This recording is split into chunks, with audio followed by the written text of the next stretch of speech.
जो आर्य समाजी यदि दयानंद सरस्वती को महर्षि कहते हैं तो महर्षि क्यों कहते हैं? ऋषि तो मंत्र के दृष्टा होते हैं। तो स्वामी दयानंद सरस्वती को समझ में आता है महर्षि क्यों? कौन से वैदिक मंत्र के दृष्टा हैं? वैदिक मंत्रों के व्याख्याता हो सकते हैं, दृष्टा तो नहीं है।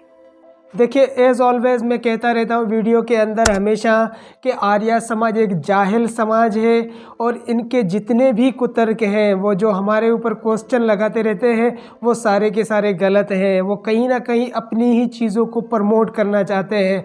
और यहाँ पे आप देख सकते हो इस वीडियो के अंदर कि ये हनुमान चालीसा को बाजारू बताते हैं। तो उनको आप महर्षि कहेंगे और हनुमान चालीसा को बाजारू कहेंगे, ये कहाँ तक संगत है?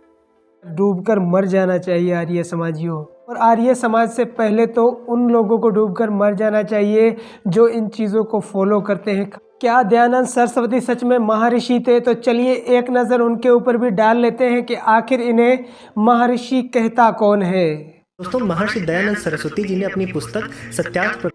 देखिए, यहाँ पे मैं एक बात कहना चाहूँगा कि आर्य समाज उन्हें महर्षि बुलाता है, वो तो उनका हिसाब किताब, लेकिन यहाँ पे कुछ हिंदू लोग भी महर्षि कहते हैं, दयानंद सरस्वती को महर्षि कहते हैं। तो ये बिल्कुल भी गलत है, क्योंकि दयानंद सरस्वती महर्षि नहीं था। नित्यानंद मिश्र जो कि संस्कृत के सबसे बड़े स्कॉलर हैं, बहुत ही फेमस स्कॉलर हैं, और इनके बारे में अगर आप जानने की कोशिश करोगे तो इन्होंने बहुत सारे बुक्स भी लिखे हैं और बहुत बड़े राइटर भी हैं। मतलब संस्कृत के ऊपर उन्होंने बहुत सारी बुक्स भी लिखी है।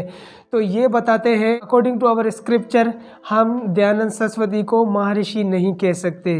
सबसे पहले तो ये जानने की ज़रूरत है कि आखिर महर्षि कहा किसे जाता है according to scripture, according to Sanskrit scholar. तो सबसे पहले मैं आपको बता दूं कि जो महर्षि होते हैं वो वैदिक मंत्रों के दृष्टा होते हैं। जिन्होंने वैदिक मंत्र के दृष्टा होते हैं हम उन्हें कहते हैं महर्षि। दयानंद सरस्वती जी ने भी एक पुस्तक लिखी जिसमें भागवत का खंडन किया। छोटी पुस्तक है, बड़ी पुस्तक नहीं है। उस पर युधिष्ठिर मीमांसक ने उसका हिंदी में अनुवाद किया है, उस पर टिप्पणियां भी थी।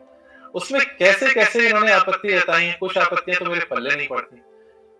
दयानंद सरस्वती जी ने भागवत की एक आपत्ति ये की है कि इसके रचनाकार को संस्कृत का व्याकरण का ज्ञान नहीं, क्योंकि ना तो उन्हें कुछ संस्कृत के बारे में ज्ञान था और ना ही व्याकरण आदि का ज्ञान था, ना ही वो मंत्रों के दृष्टा थे। तो किसी भी हाल में आप उन्हें महर्षि नहीं कह सकते।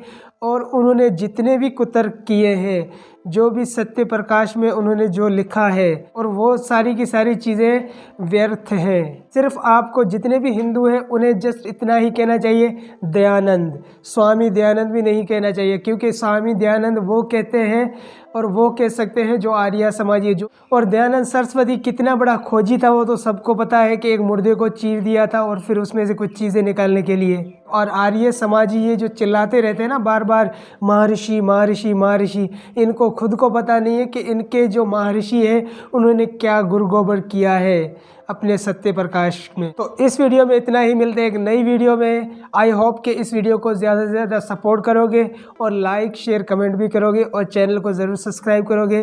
तो मिलते हैं एक नई वीडियो में, तब तक के लिए जय श्री राम।